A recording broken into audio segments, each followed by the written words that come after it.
Welcome to the Darkstream, Vox Day, voxday.blogspot.com.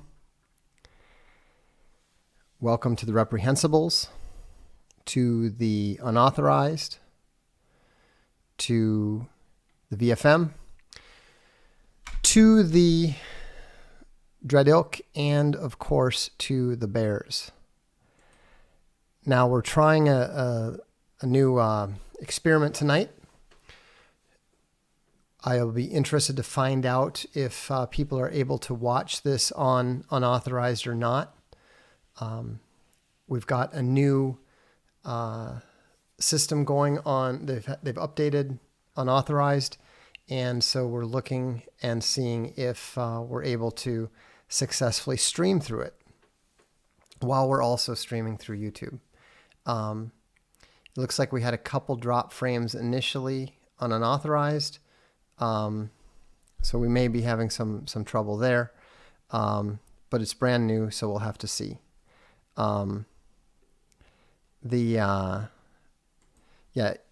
subscribers can watch on unauthorized. That's the way the stream system is set up, as far as I can tell. So anyhow, we're kind of excited. Actually, I'm extremely excited tonight, because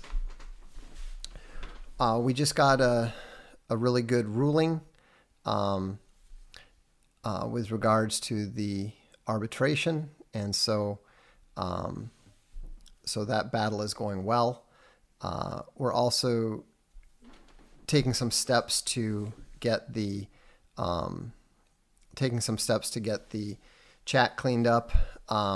There is this organized campaign of some of these loser gammas who hate Owen Benjamin, and they are attempting to mob the stream. So what we've done is we've put up, we've got a moderator going. We'll get more if necessary, and they're just nuking everything on site. So like, for example, as you'll see, Mike TV will be gone in a matter of seconds here. It looks like the unauthorized stream is not working, so we'll have to look into that, do some more work on that. I'm just going to go ahead and turn that off. Question: will you be distributing bans for mentioning Revenge of the Sis or your dad? Yes, absolutely. Just to be clear, I've told Sir Hamster and the other moderators that when in doubt, kick them out. So if you want to try to dance up to the line, feel free. I'm going to turn off the unauthorized one. That's obviously not working, so we will give it. Anyhow, see that what they'll do is they'll try to play little games, like they'll try to say positive things and all that. We're not playing those games anymore. They're all gone. And so, and then the next step will be that they'll whine and cry about free speech and how ironic it is about we're unauthorized, but we ban people now and all this sort of thing. Yes, I'm not a free speech advocate. I'm totally opposed to free speech. So you can cry all you want. And, let's get rid of this guy too. Oh, every time Vox is complaining about stuff, well, then go away. You're gone. You'll never comment here again. As to why all the gammas have decided to go after me now, it's because of my support for Owen. And so, they'll keep trying, and it doesn't matter. The thing is, we've dealt with all of this stuff before. We've dealt with all of this stuff for 16 years on the blog, and I let it go for a while in the hopes that they would learn, but most people are idiots. These guys certainly are. And so They can do whatever they want. They've been trying to hack into Arcade and Comics. They've been trying to hack into Castelia House, but this is nothing new. We've had people trying to hack into Castelia House ever since I came out in favor of Gamergate. And so there's nothing new that they're trying. And we're very well prepared to deal with it. And if they become too much of a pain, then we'll hunt them down and get them arrested, just like we've done to other ankle biters and trolls at the blog. It's kind of funny. Just to make it clear how little I care, I actually had the Massachusetts State Police drag a handicapped guy in a wheelchair out of his grandmother's house down to the station to be read the riot act because he insisted on continuing to try to troll the blog.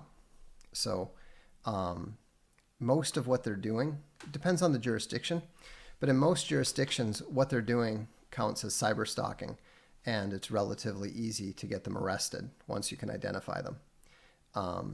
We've done it before. We'll do it again if we need to. I doubt it'll be necessary, though, because the way that the YouTube system is set up is actually a little bit better than Blogger's system. And so, plus, if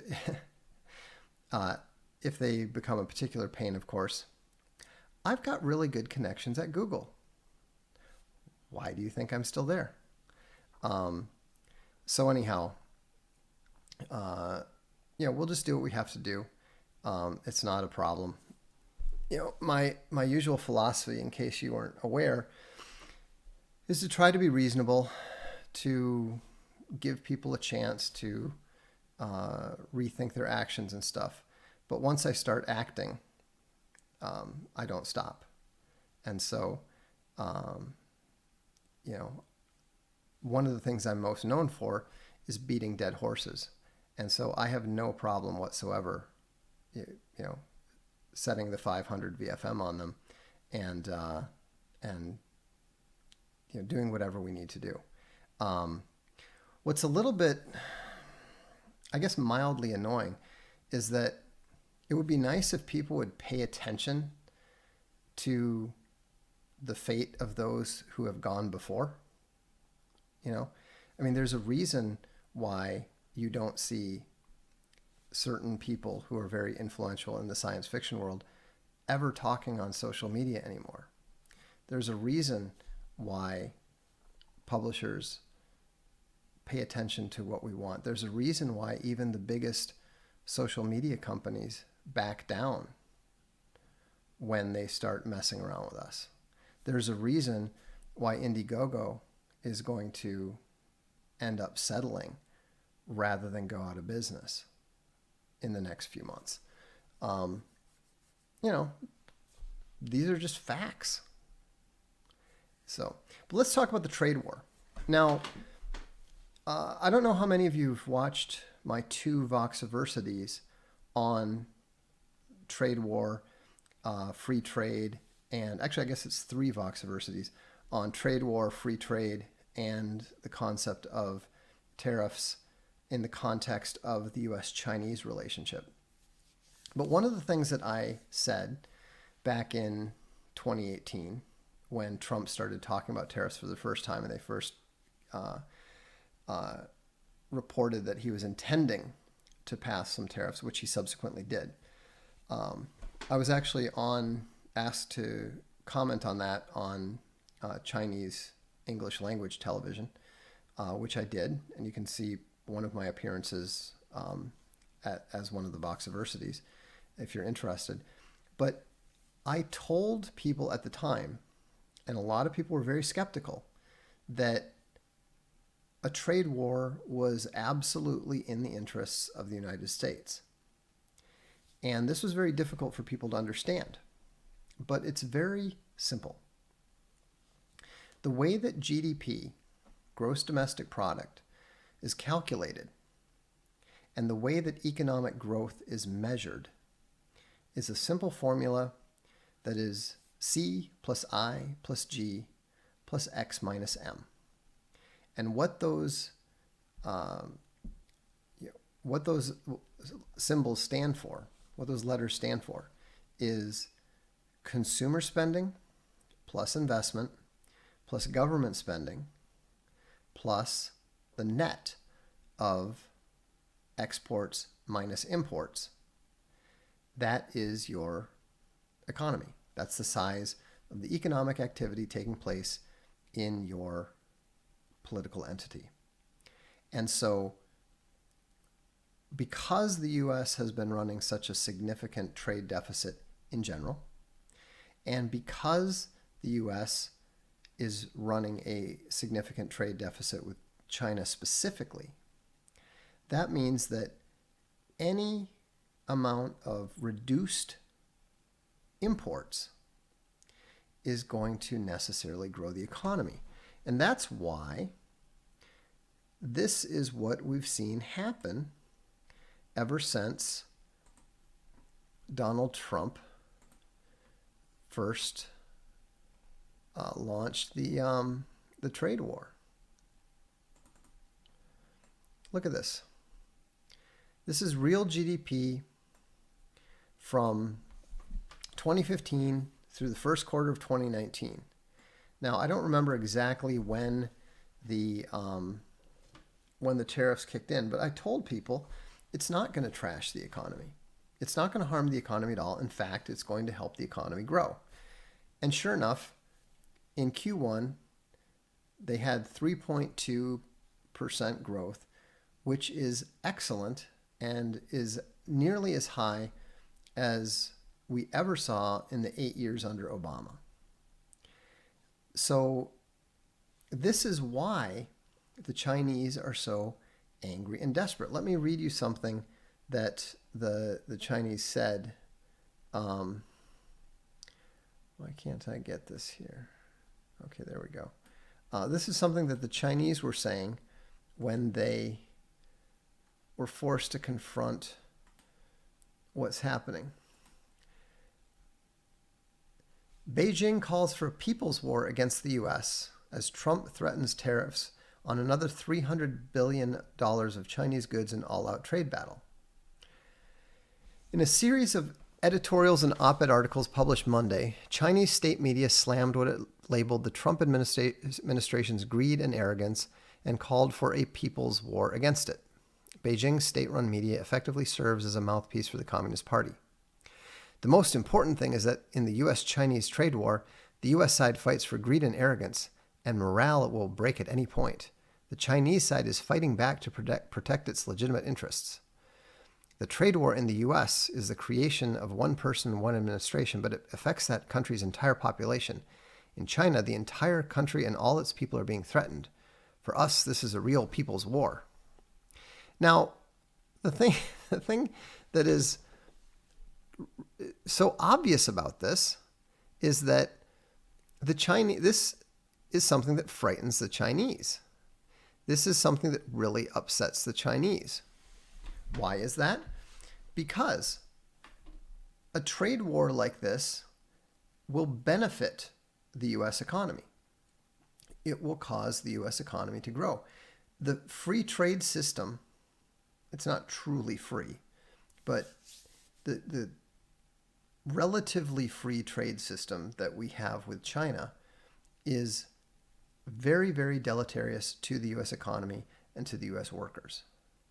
There's a reason why U.S. wages peaked in 1973 and have not returned to that level since.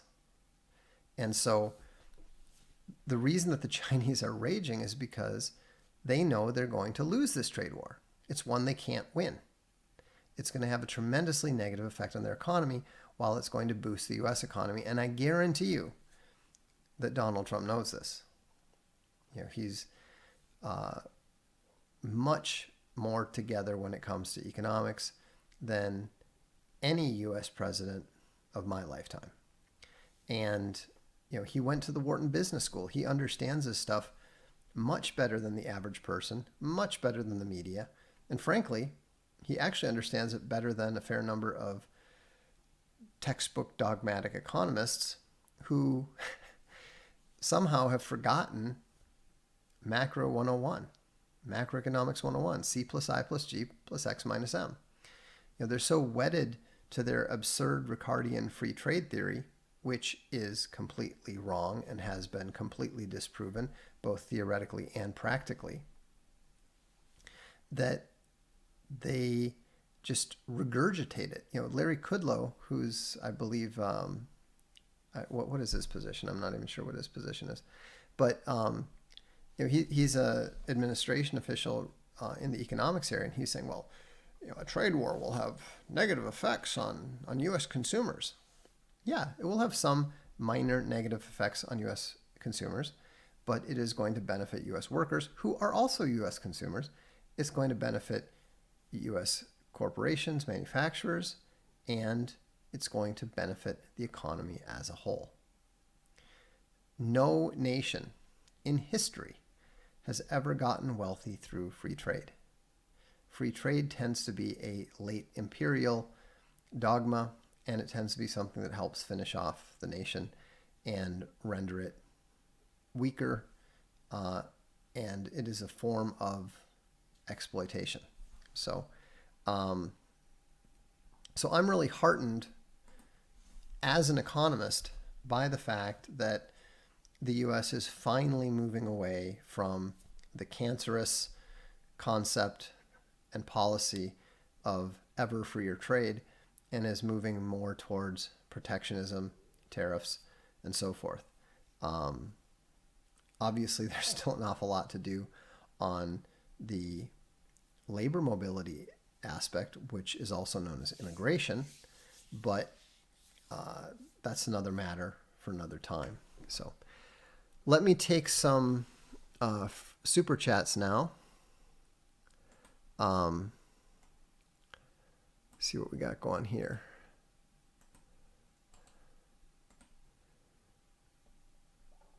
Okay, I missed a few here.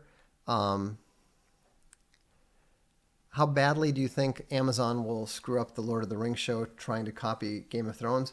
Oh, I think it's going to be a massive disappointment to everyone.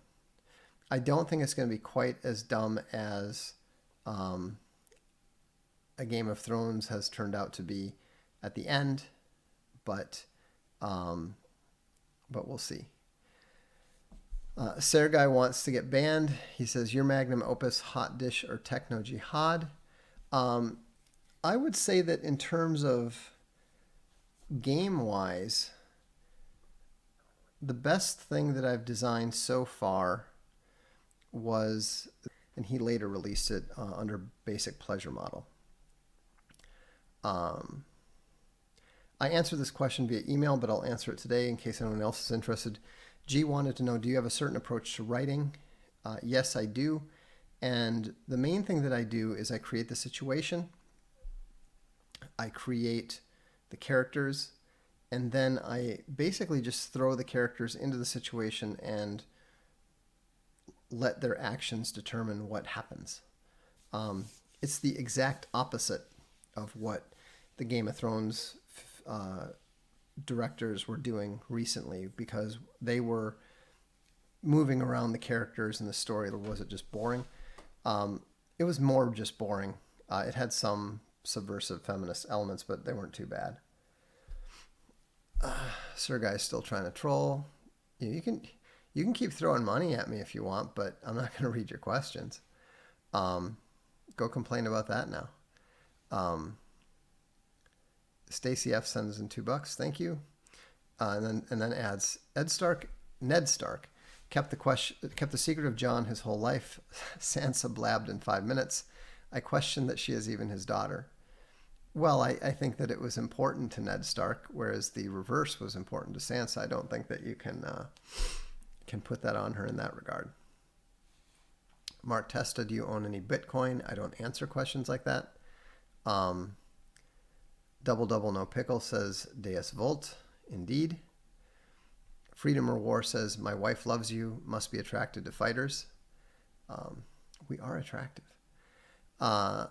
Logos Bear says, apologies for being off topic, but have you thought about having a function which saves one's progress in a video at unauthorized TV?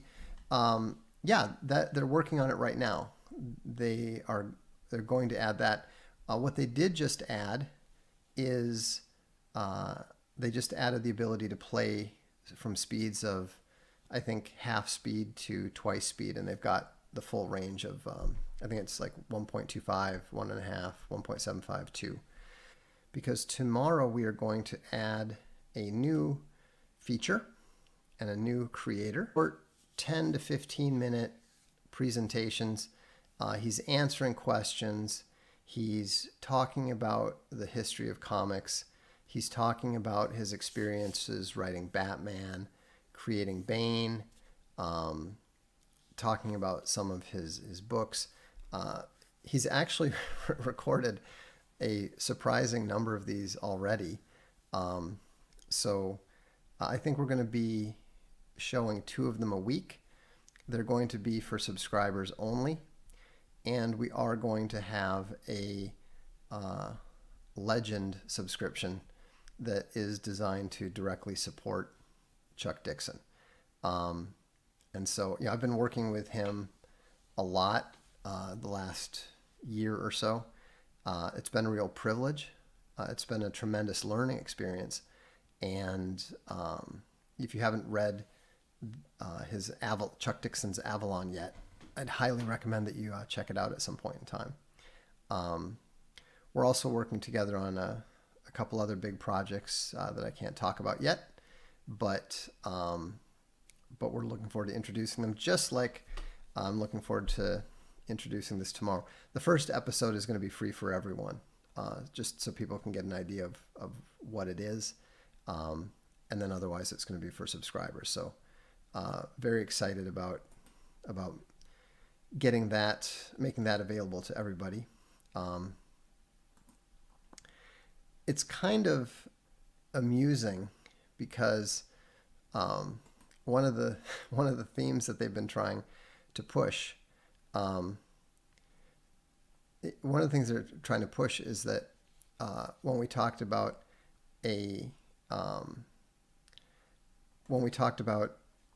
this investment opportunity, they seem to think that it had something to do with unauthorized. But it has absolutely nothing to do with unauthorized. It just demonstrates that they have no idea what they're talking about. So unauthorized will be on Roku TV soon. And so we will be introducing that as soon as we get it going.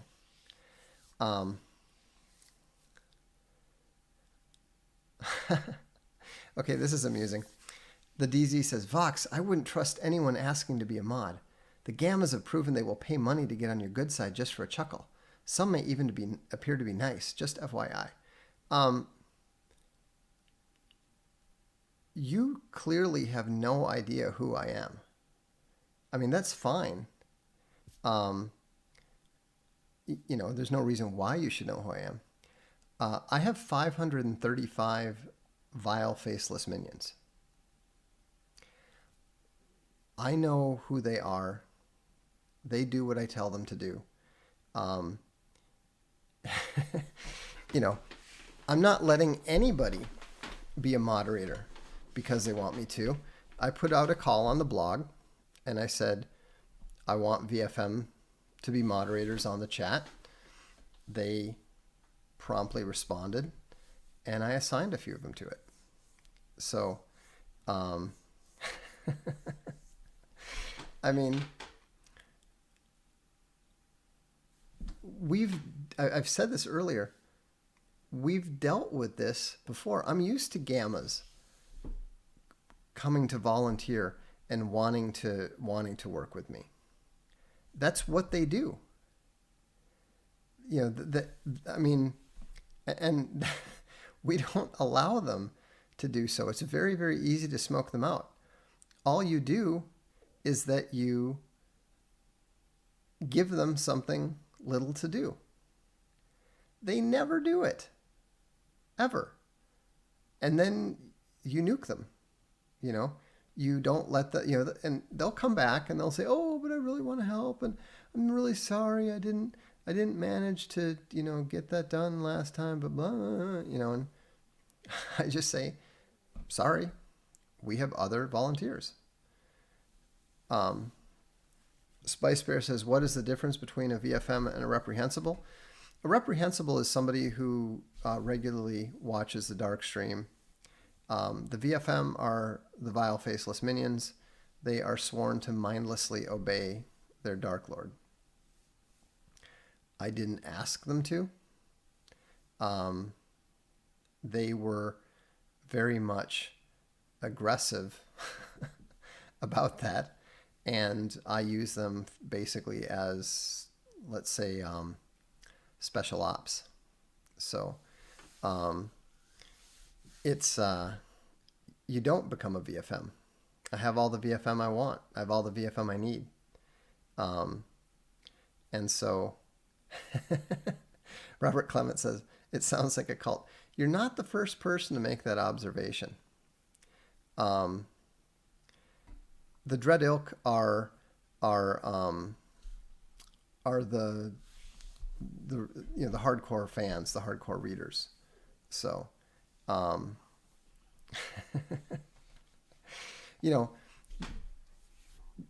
we're accustomed to people trying to change the narrative. I wrote the book on SJWs and the SJW narrative. And so none of this behavior is new. And I mean, I can't even tell you 90% of what the VFM do, because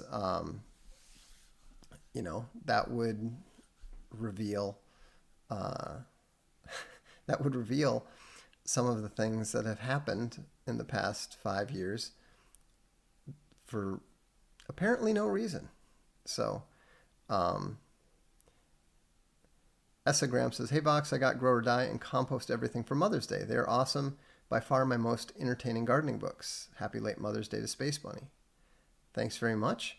I'm glad. And what I would recommend is you check out David the Good's new book. He actually just released a new book today called Free Plants for Everyone. And so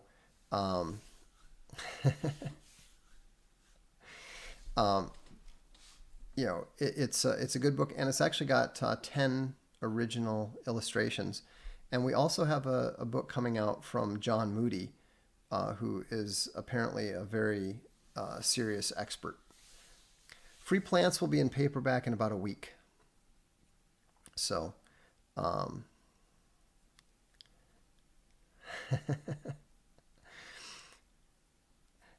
News says, I would have been interested, but I do not work for free. Yeah. Then you're not even remotely qualified to be a VFM. Because if you say things like that, you're also not willing to mindlessly obey, which means that you're not useful in that regard. Anyhow, it's as far as, I was talking to Owen today, and most of the people that are, most of these gammas who are trying unsuccessfully to mob the stream and trying to distract and disrupt and so forth,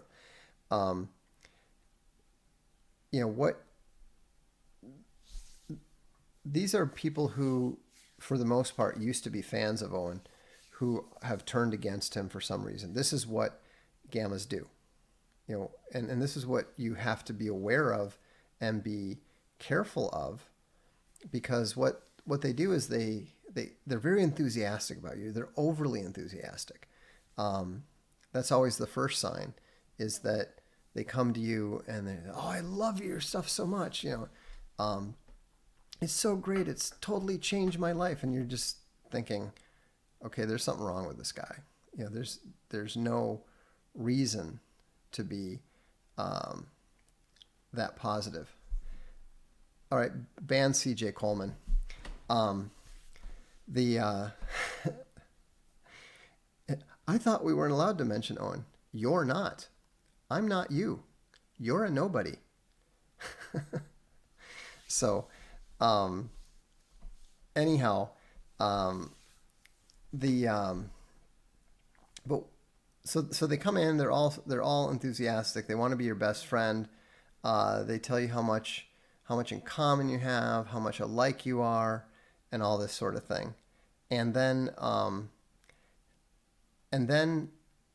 when you don't treat them the way that they want to be treated, which is like your best friend and so forth, then uh, then they get angry, they get upset, and then they turn on you, and then they decide that they're going to devote their life to revealing the truth about you and so forth.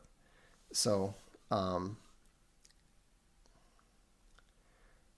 why are gammas bad? It sounds like the ideal way to live your life. To live your life lying and hating yourself and constructing a delusion bubble because you're so passive. It's pretty simple as to why. There's very little that you can do to them that isn't worse than their day-to-day existence.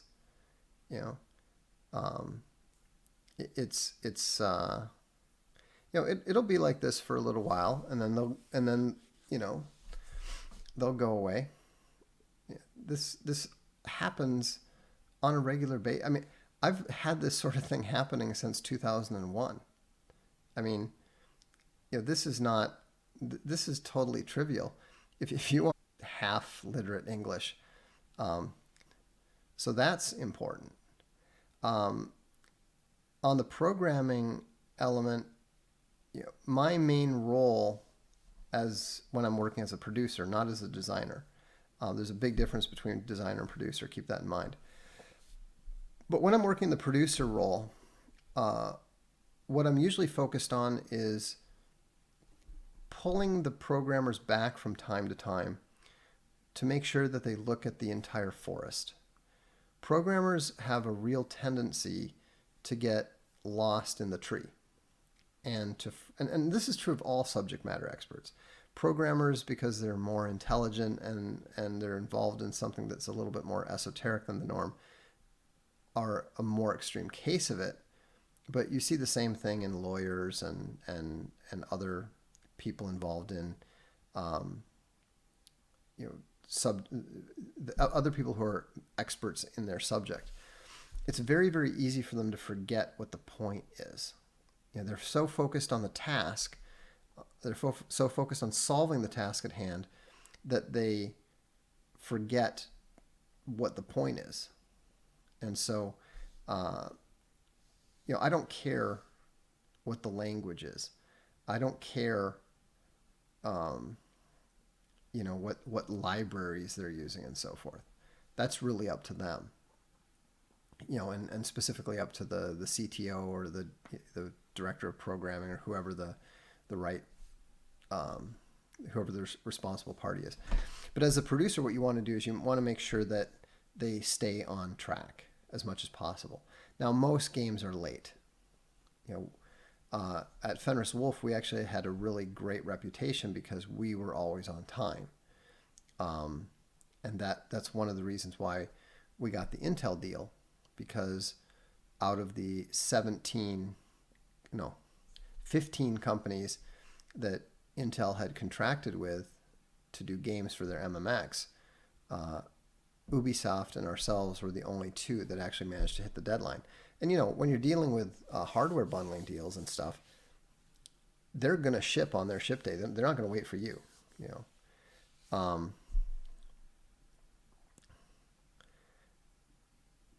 LRN News says, are VFMs mostly betas then, since they follow an authority figure? I'd say there's a pretty good mix. The whole thing is fractal, and so it's a pretty good mix of people. We've got a lot of deltas, we've got some bravos, we've got a few alphas and so forth. So it's, Tommy Sparks says, where has Ricardo been theoretically disproved? Practically everywhere. Ricardo is so obviously wrong that Joseph Schumpeter actually coined a term, the Ricardian vice, to explain how you construct invalid arguments. Another one is, let's see. Okay. So where has Ricardo been disproven? Here's two examples right here.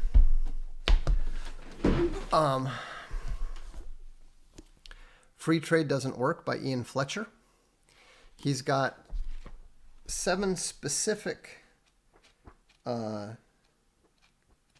theoretical criticisms. You could also read, I don't think I have a copy of it here, but you could also read my own on the question of free trade, which completely demolishes free trade. It's not really demolishing Ricardo per se, but it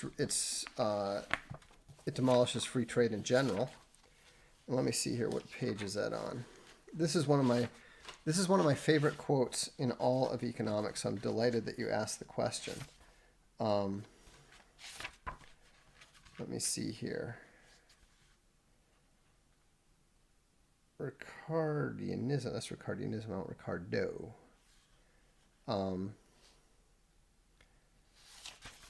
There we go. No, that's rent of land.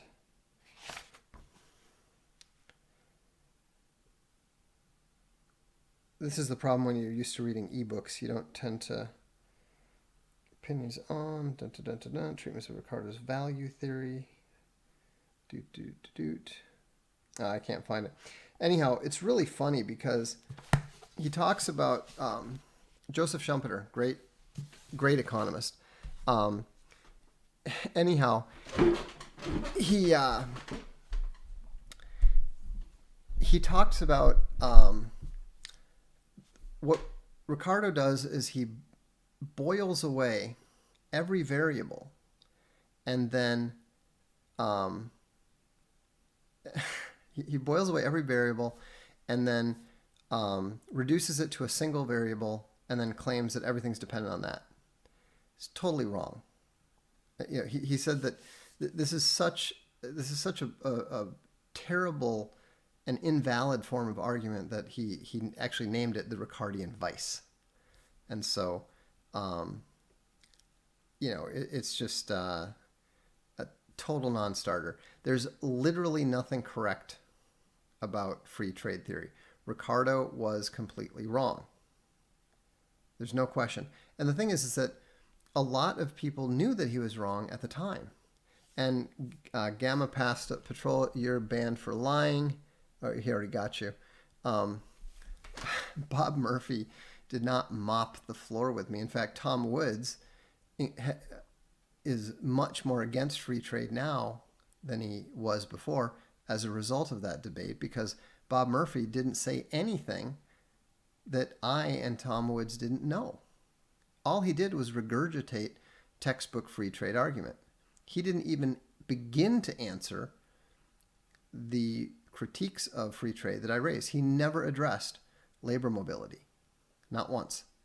So, you really need to, all you're doing is demonstrating that you don't understand economics at all.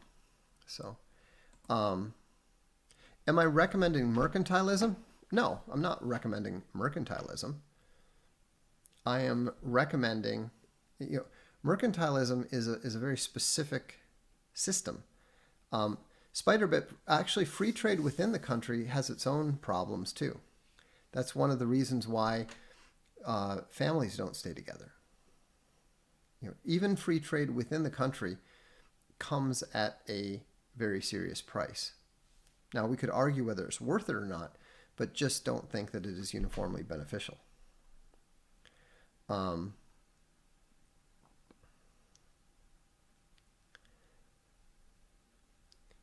Have you made any inroads in the mainstream media? You could just stop it right there. No. I have nothing to do with the mainstream media. I don't talk to them. I was a nationally syndicated columnist with First Chronicle Features and then Universal Press Syndicate.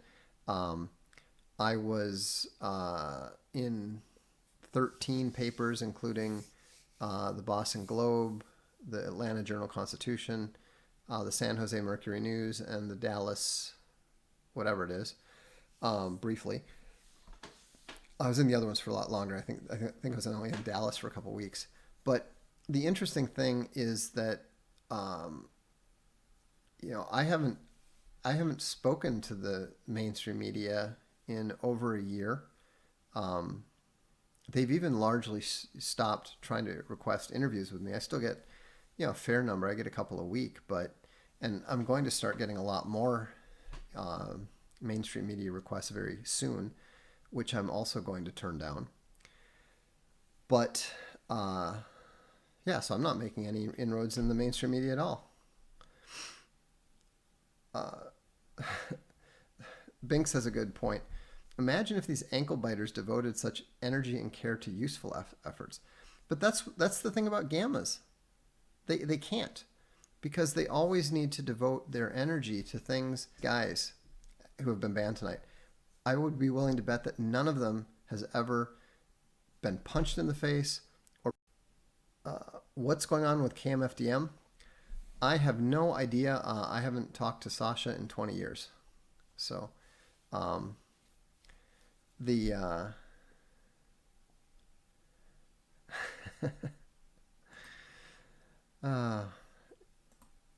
it's just amazing that I mean, Tommy Sparks points out, thanks, Vox. I'm an Austrian. He means an Austrian economist, which Bob Murphy is literally wrote the textbook for.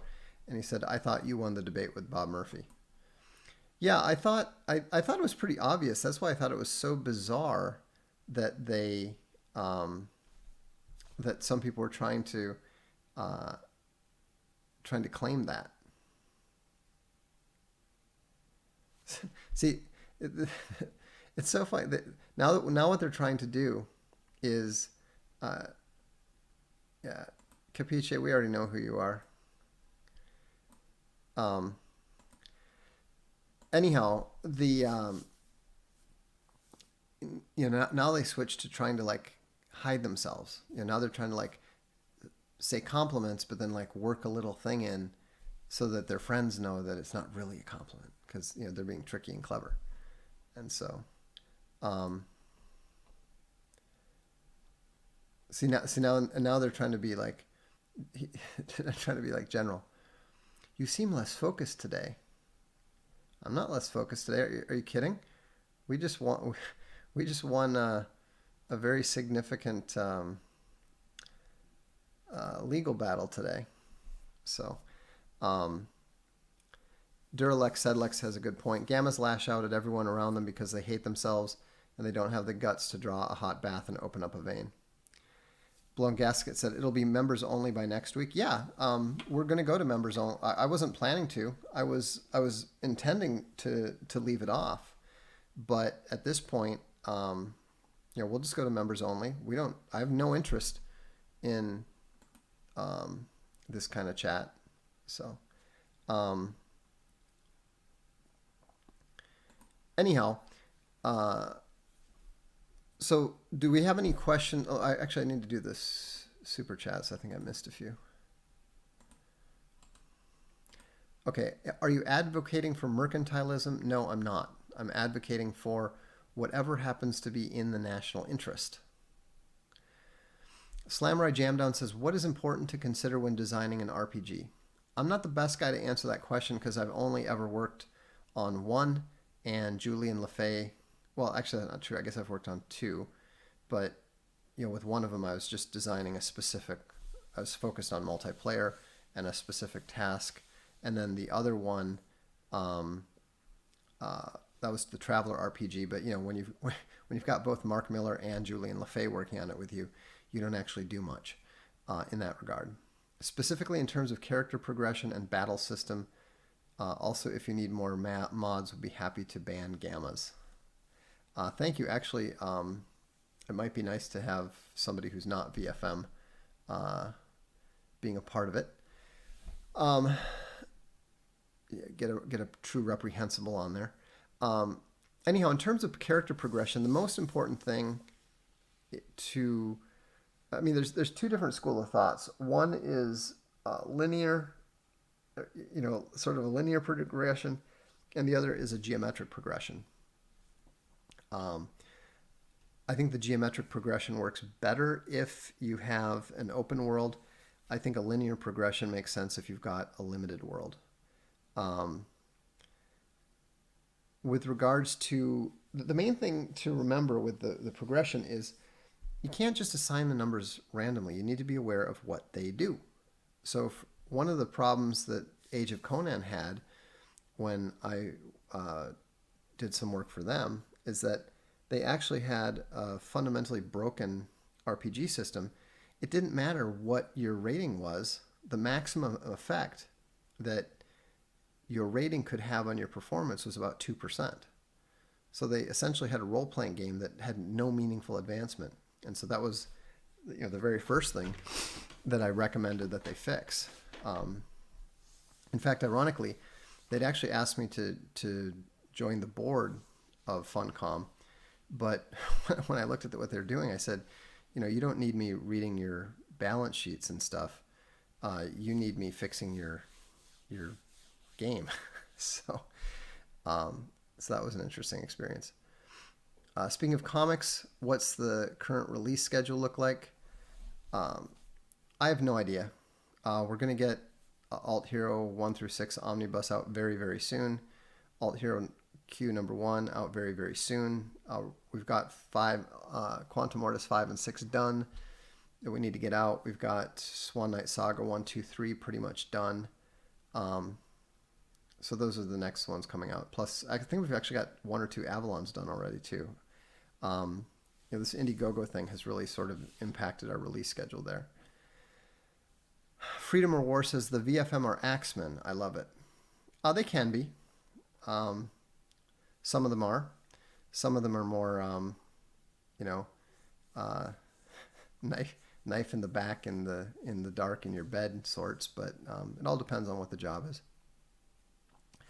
Double No Pickle says, I'm glad to see Trump is doing well on the economic front, but if he doesn't fix immigration, it feels kind of pointless in the long run. Absolutely. Am I wrong? Absolutely not. He's got to get this immigration stuff together. I mean, that's what he got elected to do. I don't know what's preventing him from doing it. Vox, are you still involved in game development? Yeah, I got hired to do one game that I'm frankly a bit behind on. And we're working on the computer version of Divine right now, converting it to a computer game. I think it's largely done except for the AI. And then we also have the trivia game that I designed, Game Brain. Gene Dertel says, Vox, do you think Amazon tracks the books you buy, have on your lists in a permanent way? Yes. Is it something to be worried about? Yes, but it's probably not in the top 20. They're not just about books, they're about everything you buy. Paul Williamson generously throws in $50. Thank you. Appreciate that. But in terms of the tracking, I mean, I'd be a lot more worried about Google deciding to use your surfing habits against you. I mean, I guess it really depends what you buy, but there are no secrets anymore. So whatever your flaws or your peccadillos are, just be prepared to deal with them in an upfront manner if and when they're ever made public. So I think that's something that's important to keep in mind. So let's see. After winning the tariff war, could today's Treasury realistically reduce the individual income tax in favor of the tariff income? Probably not. There's so much debt that's required. Vox, any news on unauthorized live? Well, we tried it tonight and it didn't work. So I need to look into what happened and see what's going on and see if I did something wrong. Count Rhythm Bear said, why do they keep asking about game development? Because they want, they're gammas. Video games are very important to them, and so the fact that I am a game designer and game developer is something that's extremely high status in their world. It's something that they could only dream about. And so the idea that somebody that they dislike is actually involved in that and does that and so forth is extremely painful to them. So they're trying to maintain their delusion bubble, and it's not possible. What happened to the projects like Helvetica? Helvetica's, we have it. It's playable. You could, if I gave you the site, you could go and play it right now. But what happened was Addicting Games decided not to continue doing further development. I mean, they're basically shutting it down. It may even be shut down by now.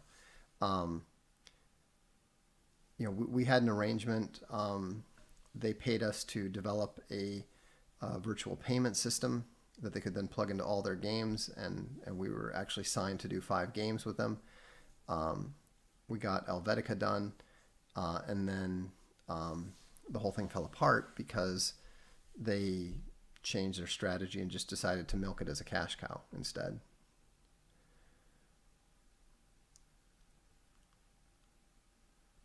Jano Van Pelt says Trump's boomerism will be his downfall. It does kind of appear that way. AHQ paperback backers are getting gold logos, right? Yes, that's correct.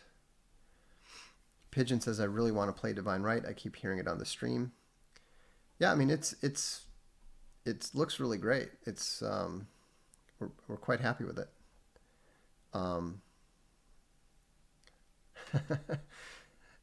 Elad Sputnik said, what's funny is that moron paid to get banned. Yeah, exactly. Is there any hope of someone regulating platforms for curating speech?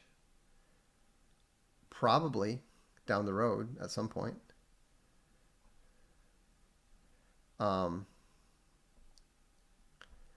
Let's see here.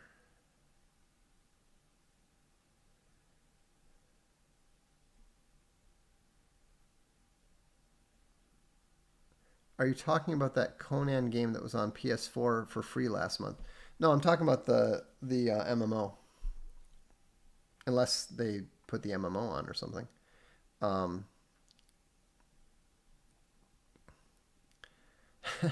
The biggest problem FRG has is that they have to incorporate a strong female protagonist.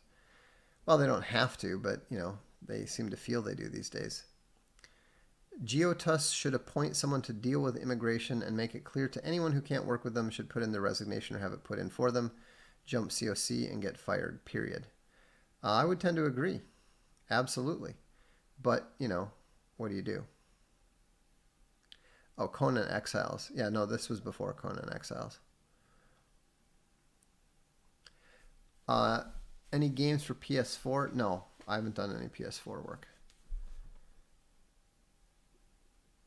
As a general rule, I prefer computer games to console games. I prefer mice action and so forth. I do not know the developers of Angry Goy. I don't believe the U.S. is actually going to go to war with Iran. I mean, it'd be a huge mistake, but we will see.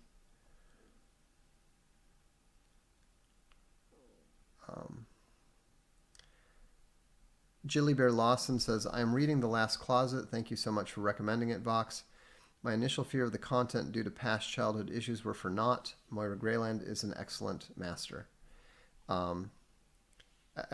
Excellent writer. My eyes went down and I read the next bit, which is true. I am a member of the PC Master Race. But yeah, Moira is an excellent writer. She's a very honest writer.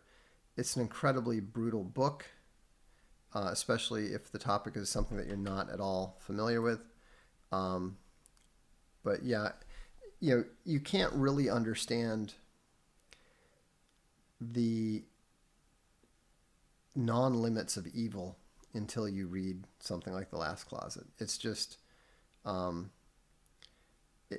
really painful but important to read. So What do you think will happen with North Korea? I have no idea.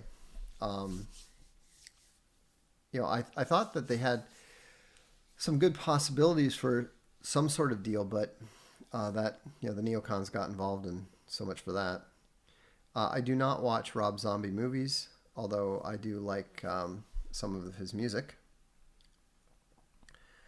What do you think will happen to whites in BC and Vancouver when Canada breaks up? Will their fate be the same as whites living in California? Uh, I think that they'll be pushed out by the Chinese. Um, I don't think people understand um, how many Chinese there are, and how many more can come over. So the West Coast is has always been concerned about Chinese expansion. That's why there was the Chinese Exclusion Act in the United States in the 1920s. So,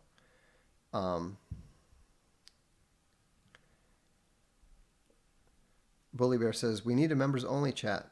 This troll gammas have no logos, no talent, blah, blah, blah, blah, blah.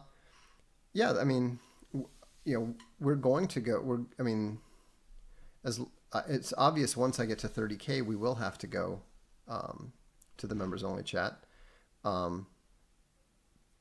But say la vie.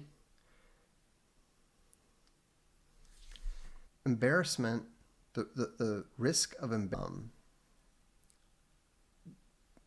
people just don't want you around. That's why you're low status people in the first place. Will you read Michael Malice's new book? Maybe. We'll have to wait and see. So, anyhow, that's all I've got for tonight. Remember, tomorrow we're going to be introducing the legend Chuck Dixon on comics on Unauthorized.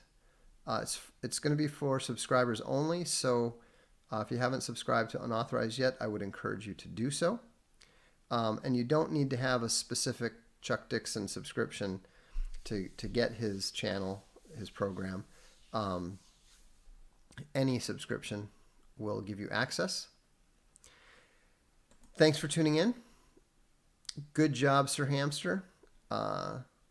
We'll add another few. Actually, Slamurai Jamdown, put up a regular comment right now, and I will make you a moderator as well. Seems like we could use a few.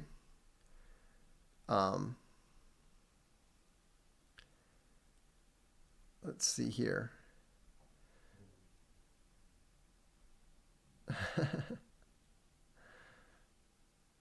There we go. Okay. I dub thee Sir Slamurai Jamdown. So, have a good time banning. Look forward to seeing all the non-gammas the next time. This is the Darkstream. I'm Vox Day.